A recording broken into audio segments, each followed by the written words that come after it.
पास ले चलिए, मैं उनके प्रश्नों का उत्तर दूंगी।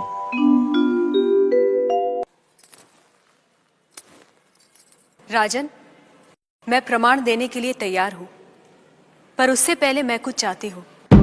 क्या चाहिए? थोड़ा दूध।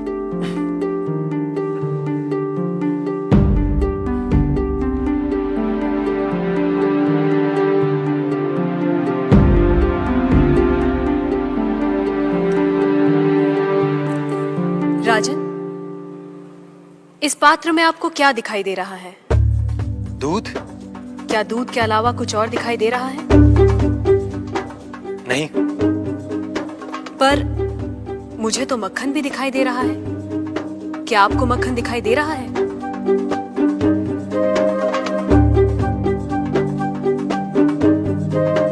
नहीं। पर राजन, क्या इसमें मक्खन नहीं है?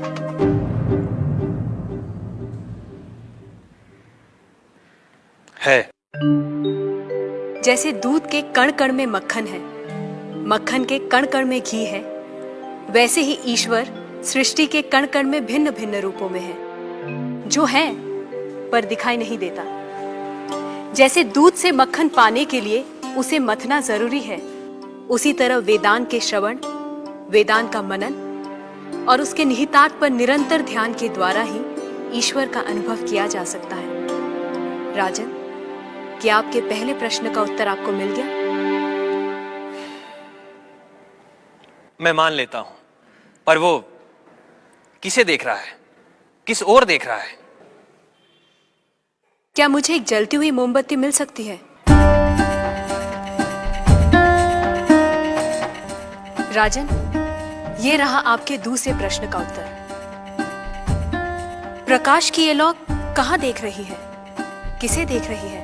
ये सभी को देख रही है। सभी और देख रही है। राजन, जिस तरह इस मोमबत्ती का प्रकाश चारों ओर फैला हुआ है, उसी तरह ईश्वर की चेतना चारों ओर फैली हुई है, और उसी चेतना के कारण हम चलते हैं, बोलते हैं और सुनते हैं। जैसे ये प्रकाश सभी ओर देख रहा है, वैसे ही ईश्वर सभी ओर देख रहा है।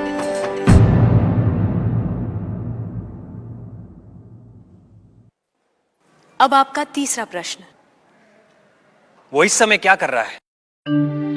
राजन, इस समय मैं आपके प्रश्नों का उत्तर दे रही हूं, इसलिए मैं तुम्हारी गुरु हूं और तुम मेरे शिष्य। पर मैं खड़ी हूं और तुम बैठे हो। यदि अपने प्रश्न का उत्तर चाहते हो तो तुम्हें मुझे अपना आसन देना होगा।